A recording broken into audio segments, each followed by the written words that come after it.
Highs நான் ஜெசோனா. இன்னைக்கு நம்ம எத பத்தி பார்க்க போறோம் அப்படின்னு பார்த்தீங்கன்னா, விடாமுயற்சி படத்தோட ரிவ்யூ தான் பார்க்க போறோம். இந்த படத்துல யாரெல்லாம் நடிச்சிருந்தாங்க? அவங்களுக்கு குடுக்கப்பட்ட கேரக்டர ஒழுங்கா நடிச்சிருந்தாங்களா? இந்த படம் எப்படி இருந்துச்சு? இந்த படத்த எடுக்க கிட்டத்தட்ட 3 வருஷம் ஆச்சுன்னு சொன்னாங்களே, இந்த படத்த எடுக்கிறதுக்கு 3 வருஷம் தேவையா? இதெல்லாம் பத்தி தான் பார்க்க போறோம். இந்த வீடியோக்குள்ள போறதுக்கு முன்னாடி, இந்த வீடியோ பத்தின கருத்து ஏதாவது உங்களுக்கு இருந்துச்சுன்னா, கமெண்ட்ல தெரிவிங்க. ஏன்னா, உங்களுடைய கமெண்ட்ட பார்த்து நெக்ஸ்ட் எங்க வீடியோ நாங்க பெஸ்ட்டா எடுக்கிறதுக்கு யூஸ்ஃபுல்லா இருக்கும். முதல்ல இந்த விடாமுயற்சி படம். இந்த படத்துல யாரெல்லாம் நடிச்சிருந்தாங்க பார்ப்போம். அதுக்கப்புறம் வேணா இந்த படத்தோட கதை எப்படி அப்படின்னு சொல்லிட்டு பார்க்கலாம். முதல்ல இந்த படத்துல ஹீரோவாட்ட அஜித்குமார் அண்ணா நடிச்சிருந்தாங்க. இவங்களுடைய கேரக்டர் எப்படி இருந்துச்சு அப்படின்னு பார்த்தோம்னா, அதாவது 2 கேரக்டர் அதாவது அதாவது ஒரு முன்னாடி யங் பாயாட்டு கல்யாணம் ஆகாம அப்படின்னு நடிச்சிருந்தாங்க. அதுக்கப்புறம் கல்யாணம் ஆன பிறகு இந்த வயசான ஆள் மாரி வெள்ள முடியெல்லாம் நரைச்சு அந்த மாரி அவங்களுக்கு கேரக்டர் குடுக்கப்பட்டிருந்துச்சு. பட் நல்லா இருந்துச்சு அவங்க கேரக்டர். அவங்க குடுக்கப்பட்ட கேரக்டர செம்மையா நடிச்சிருந்தாங்க. ஆனா, எங்க இருக்கும்போது, அதாவது ஒரு பையன் கேரக்டர் மாதிரில நடிக்கும்போது, அவங்களுக்கு நெறைய காஸ்டியூம்ஸ்லாம் குடுத்துருந்தாங்க.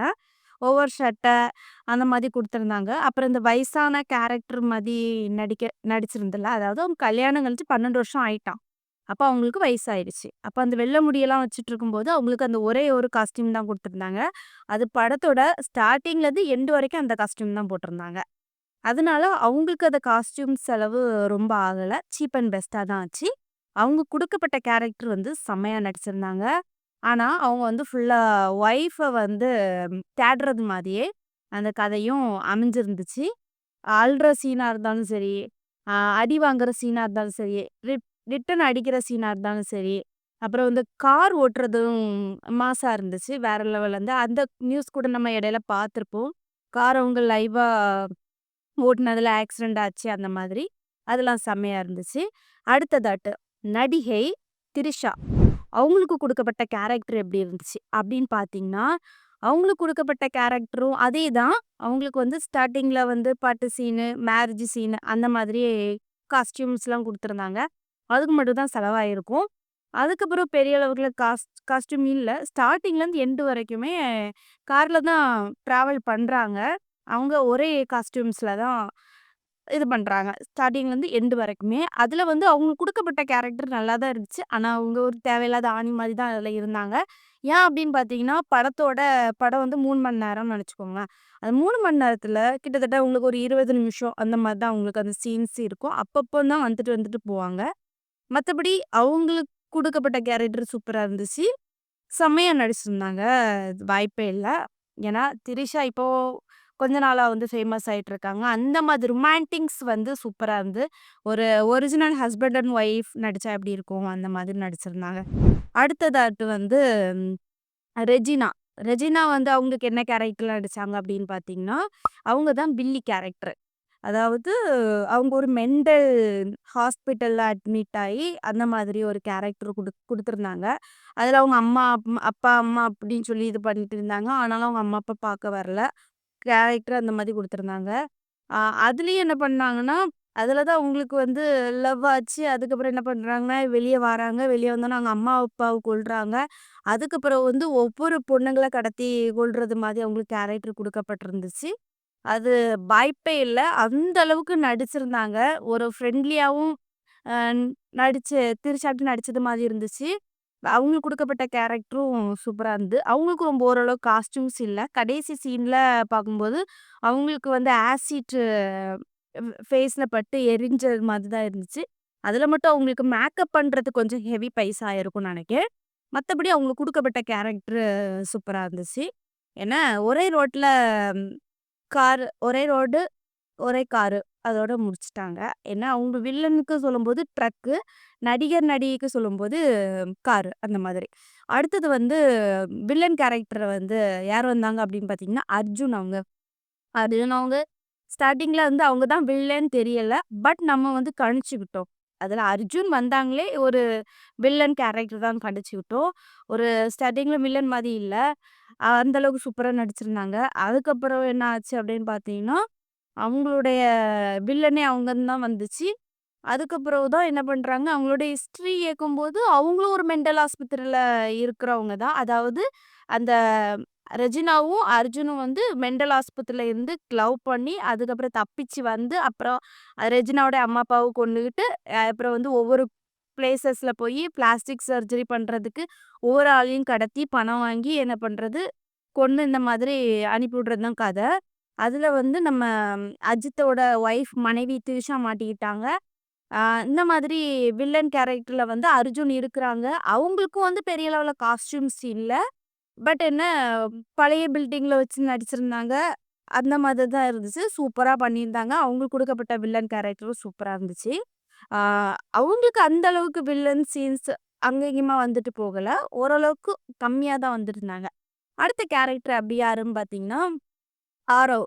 ஆரவ் தான் இந்த படத்துல வந்து ஃபுல்லா ஃபுல்லா எப்படி சொல்றது? வில்லன் தான் அந்த படத்துல. ஆனா, நெறைய வாட்டி வில்லன் அப்படி சொல்லிட்டு அப்பப்போ கிராசிங்ல வந்துட்டு வந்துட்டு போவாரு. இவருங்களுடைய நடிப்ப பார்க்கும்போது, சூப்பரா இருந்துச்சு. ஆரவுக்கு வந்து அ இடையில வந்து அஜித் அவங்க கூட ஆரவ் வந்து ம், வண்டி ஓட்டும்போது தானே அதுல ஆக்சிடென்ட் ஆகி அந்த மாதிரி ஆச்சு. ஆரவ் அதுல வந்து சூப்பரா நடிச்சிருந்தாங்க. அப்புறம் வந்து குத்துறது, அடி வாங்குறது, ரிட்டர்ன் அடிக்கிறது, கலாய்க்கிறது, அதாவது அவங்கள்ட்ட சண்டைக்கு போறது, அப்புறம் ஃபைட் பண்றது. ஆரவ்லாம் ஸ்டார்ட்டிங்ல இப்படி இந்த யாரு அஜித்குமார் அவங்க அண்ணா கூட ஃபைட் பண்ணுவாங்களா அப்படின்னு பார்க்கும்போது, நல்லா ஃபைட் பண்ணியிருந்தாங்க. கேரக்டரும், ரியாக்ஷன் எல்லாமே வேற லெவல்ல இருந்துச்சு. ஃபுல் அண்ட் ஃபுல் அவங்க எப்படி ஒரு கிரிமினலா யோசிப்போம்ல அந்த மாதிரி இருந்துச்சு. இவங்களுடைய கேரக்டர் எல்லாமே நல்லா இருந்துச்சு. சரி, இனி அடுத்ததா நம்ம இன்னும் இந்த படம் எப்படி இருந்துச்சு? எவ்வளோ பட்ஜெட்ல எடுத்திருப்பாங்க அப்படின்னு என்னுடைய கருத்து. முதல்ல அந்த படம் அப்படின்னு பார்த்தீங்கன்னா, அதாவது ஸ்டார்ட்டிங்ல அவங்க யாரு அஜித் அண்ணாவுக்கும், த்ரிஷா அவங்களுக்கும் கல்யாணம் ஆகுது. அப்போ கல்யாணம் ஆகுது. சரி, ஓகே. 2 பேரும் லவ் பண்ணி தான் அதுக்கப்புறம் தான் ஹிஸ்டரியே சொல்றாங்க. லவ் பண்ணி தான் கல்யாணம் பண்றாங்க. அடுத்தது வந்து ஒரு 12 வருஷம் கன்சீவ் ஆகுறாங்க. கன்சீவ் ஆகி அவங்களுக்கு குழந்தை இல்லாம கீழ விழுந்ததுல அவங்களுக்கு வந்து இனி குழந்தையே கிடையாது அப்படிங்கிறாங்க. அப்புறம் அவங்களுக்குள்ள ஒரு அண்டர்ஸ்டாண்டிங்ல இப்படி போய் 12 வருஷம் ஆயிட்டு அவங்களுக்கு. அடுத்தது வந்து அவங்க 12 வருஷம் அப்படி வாழ்ந்து முடிச்சுட்டாங்க. அவங்களுக்குள்ள ஒரு அண்டர்ஸ்டாண்டிங் இல்லாம, குழந்தை இல்லாம அப்படின்னு இருந்தாங்கன்னு நெனச்சுக்கோங்களேன். அடுத்ததாட்டு பெரிய மைண்ட் செட் வந்துட்டாங்க. அப்ப என்ன பண்றாங்கன்னா, திரிஷா அவங்க சொல்றாங்க, "நீங்க உங்க லைஃப்ப பார்த்து போங்க. நான் என் லைஃப்ப பார்த்து போறேன்ங்கிறாங்க." அப்புறம் கடைசியா அஜித் அவங்க சொல்றாங்க, "அ லாஸ்ட் டைம் நம்ம ஒரு ட்ரிப் வச்சுக்கலாம். நம்ம அதுல வந்து அண்டர்ஸ்டாண்டிங் ஆயிட்டோம். புரிஞ்சுட்டுனா நம்ம வாழ்ந்துக்கலாம்." அப்படின்னு சொல்லிட்டு எங்க போறாங்க? அவங்க அப்பா வீட்டுக்கு போறாங்க. திரிஷாவுடைய அப்பா வீட்டுக்கு போறாங்க. போற இடத்துல வந்து தான் இந்த கதைகள் வந்து ஸ்டார்ட் ஆகுது. அதாவது ஆம், போறாங்க. போற இடத்துல ஒரு காரு, அதாவது ஆரவ் அவங்க வந்து கார குறுக்க விடுறாங்க. குறுக்க விடும்போது என்ன பண்றாங்கன்னா, அது அவங்களுக்கு ஒரு சின்ன பிரச்சனை தான் வருது. அப்புறம் அது பிரச்சனை கூட இல்ல. அதுதான் ஒரு பெரிய பிரச்சனையா ஆரம்பிச்சுது. அதுக்கப்புறம் என்ன பண்றாங்க, திரிஷா அந்த கார பிரேக் டவுன் ஆக்குறதுக்காக, அம் எங்க பெட்ரோல் பல்க்ல வச்சு ஆரவ் வந்து இது பண்ணி விட்டுறாங்க.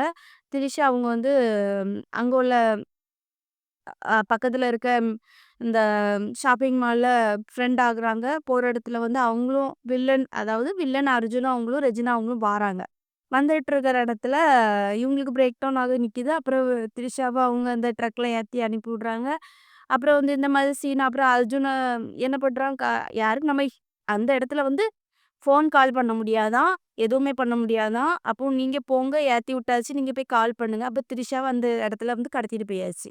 அப்புறம் என்ன பண்றாங்க, நம்ம ஹீரோ அஜித் அண்ணா என்ன பண்றாங்கன்னா, அந்த கார அவங்களே நல்லாக்கி, அதுக்கப்புறம் வந்து ஃபுல்லா ஒய்ஃப தான் தேடுறாங்க. அந்த கதையே அதுதான். ஃபுல்லா ஒய்ஃப தான் தேடிட்டு இருக்கிறாங்க.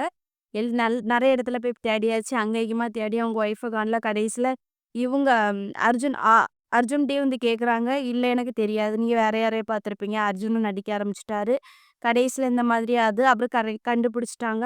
கண்டுபிடிச்சோனே இந்த சைக்கோஸ் 2 பேரும், அதாவது வில்லன் ஆ வில்லன் அவங்க எல்லாருமே ஆரவு, அப்புறம் ரெஜினா, அர்ஜுன் எல்லாருமே வந்து சொல்றாங்க, "உனக்கு அக்கவுண்ட்லேருந்து பைசா எனக்கு வேணும். அப்பதான் உன் பொண்டாட்டிய விடுவேன். இல்லன்னா உன் பொண்டாட்டி கொல்லுன்னா சொல்லு. உன் பொண்டாட்டி வந்து வேற ஒருத்தவங்க கூட அஃபேர் இருக்குல்ல. அதனால அவ தான் கொல்ல சொன்னா." அப்படின்னு சொல்லிட்டு ஒரு கதைய உருவாக்குறாங்க. அந்த கதையில போகும்போது அப்படியே அப்போ திரிஷா வந்து சரியான கள்ளி போல, இந்த மாதிரி பண்ணிட்டாளே அப்படின்னு எனக்கு வர கிரியேட்டிவ் ஆயிடுச்சு. அதுக்கப்புறம் வந்து அஜித்தான் அது நம்பல. என் பொண்டாட்டி அப்படி கிடையாதுன்னாவ. அப்புறம் வந்து அக்கவுண்ட்லேருந்து பைசா எடுத்து குடுக்குறாங்க. இப்படி ட்விஸ்ட் மேல ட்விஸ்ட்டா இருந்து. அதே கதைய போய் என்ன பண்றாங்க அப்படின்னு பார்த்தீங்கன்னா, அஜித் அண்ணாவுக்கு வந்து அஃபேர் இருக்கு. உன் ஃப்ரெண்டு தான் அப்படின்னு சொல்லிக்கிட்டு, அவ தான் கொல்ல சொன்னா. அதனால உன்ன போட்டு தள்ளிருவேன் அப்படின்னு சொல்லிக்கிட்டு, பைசா தந்தாச்சுன்னா உன்ன போட்டு தள்ளிருவேன்னு சொல்லிட்டு அவள்ட்ட சொல்றாங்க. இப்படி ஒரு குழப்பத்திலேயே இந்த கதை நடந்துச்சு. கடைசியில பார்க்கும்போது, இந்த கதை முடியுது. ஃபைனலுக்கு வருது. அஜித் அவங்க ஒய்ஃப தேடி, தேடி, தேடி, தேடி என்ன பண்றாரு, ஃபைட்டிங் சீன்ஸ்ன்னு போயிட்டே இருக்குது. தேடி கண்டுபிடிச்சிடுறாரு. கடைசியில அவங்க ஹீரோ, ஹீரோயின் அவங்களலாம் இந்த வில்லன், வில்லி அவங்களலாம் வந்து அட்டாக் பண்ணிருவாங்க. அதில வந்து ஆரவ் வந்து ட்ரில்லர்னால கழுத்த அறுத்து இந்த ஃபைட்ல வந்து இறந்துருவாரு. அடுத்தது அ அர்ஜுன் அவங்களும் வந்து ஒரு மிஷின்குள்ள விழுந்து இறந்துருவாரு. அடுத்தது வந்து நம்ம வில்லி வந்து என்ன பண்ணுவாங்க, ஆசிட்ல இதாகி இறந்துருவாங்க. அப்புறம் வந்து தேடுவாரு. ஒரு நாய் வந்து ஒரு நரகத்துல இருக்கும் அப்படின்னு சொல்லிட்டு அர்ஜுன் செத்து போயிருவான். அப்ப என்ன பண்ணுவான், நரகம்னு சொல்லும்போது யோசிப்பான். அதுல நாய் வந்து திடீர்னு அந்த 2 நாய் வந்து லைட்டா மார்க்கிங் போடும். உடனே எங்கோ நரகத்துல போய் பார்ப்பாங்க. பார்த்தோன்னே அங்க முன்னாடியே கெட்டி கிடப்பாங்க. அப்புறம் தூக்குவாங்க. அதுக்கப்புறம் கண்டுபிடிச்சோன்னே சைக்கோ. இது வந்து இவங்க என்ன பண்ணுவாங்கன்னா, இந்த பிளாஸ்டிக் சர்ஜரி பண்றதுக்காக வெளிய அனுப்பி விடுறது. அந்த மாதிரி டாக்டர்ஸ்லாம் சொல்றாங்க. மத்தபடி அவங்க ஃப்ரெண்டுனால அப்படின்லாம் கேட்கும்போது, இல்ல அப்படிங்கிறாங்க. மொத்தத்திலேயே இந்த படம் வந்து ஒரு டைப்ல கொலாப்ஸ் பண்ணிட்டாங்க. ஏன் அப்படின்னு பார்த்தீங்கன்னா, எனக்கு ஒரு டைம்லேருந்து அவங்களோட விவகாரத்து அவங்க சேர்ந்துருவாங்க. அந்த ட்ராவல் அந்த மாதிரி இருக்கும் போல அப்படின்னு நான் நெனச்சுக்கிட்டேன். அடுத்த சீன்ஸ் பார்க்கும்போது அர்ஜுன் தான் காரணம் போல. அந்த அஜித்குமார் அண்ணா தான் காரணம் போல. அவங்களுக்கு வந்து திரிஷாவ வந்து வேற ஒரு பொண்ணு கூட அஃபேர் இருக்கு அப்படின்னு சொல்லிட்டு ஒரு பக்கம். ஒரு பக்கம் திரிஷா தான் காரணம் போல. அவங்களுக்கு அஃபேர் இருக்கனால இந்த முயற்சி அப்படின்னு. கடைசில தான் தெரியுது, இது யாராலயும் பிரச்சனை இல்ல. இது ஒரு சைக்கோ. அவங்க பிளாஸ்டிக் சர்ஜரி பண்றதுக்காக இந்த மாதிரி கடத்தி கொல்றாங்க அப்படின்னு சொல்லிக்கிட்டு, இந்த கதைய அப்படியே கொலாப்ஸ் பண்ணி முடிச்சுட்டாங்க. இந்த கதையில வந்து எங்கெல்லாம் பிரம்மாண்டமா எடுக்கப்பட்டிருக்கு அப்படின்னு பார்த்தீங்கன்னா, ஒரு இடமும் கிடையாது. ஏதோ ஒரு பிளேஸ்ல போய் ஒரே ரோட வாடகை எடுத்திருப்பாங்க. அது எடுத்திருப்பாங்களா இல்லையான்னு தெரியாது. அந்த ரோட்ல யாருனாலும் போலாம். அது ரொம்ப வண்டி வேற போகாது. கார் எடுத்திருக்காங்க. அப்புறம் வந்து ட்ரக் எடுத்திருக்காங்க. வேற என்ன எடுத்தாங்க?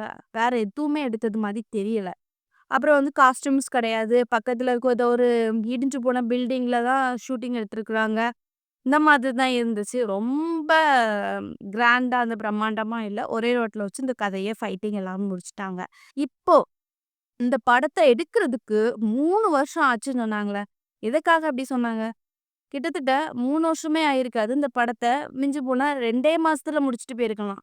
ஏன் அப்படின்னு பார்த்தீங்கன்னா, ஒரு எக்ஸாக்ட்டா ஒரு 6 மாசத்துல முடிச்சுட்டு போயிரலாம்னு வச்சுக்கோங்களேன். ஏன் அப்படின்னு பார்த்தீங்கன்னா, ஒரே ரோட்ல வச்சு தான் இந்த படத்த எடுத்தாங்க.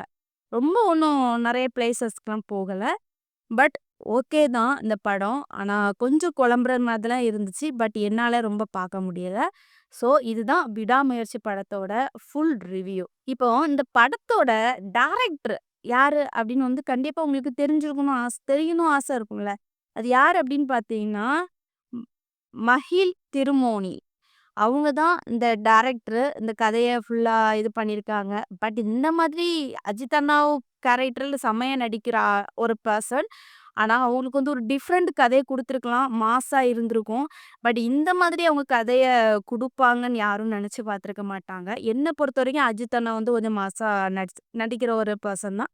ஆனா, இப்படி ஒரு கதைய குடுத்து கொலாப்ஸ் பண்ணி, மொத்தத்திலே அஜித் அண்ணாவ ஃபுல்லா பொண்டாட்டி, பொண்டாட்டின்னு சொல்லிக்கிட்டு ஓட வுட்டுட்டாங்க.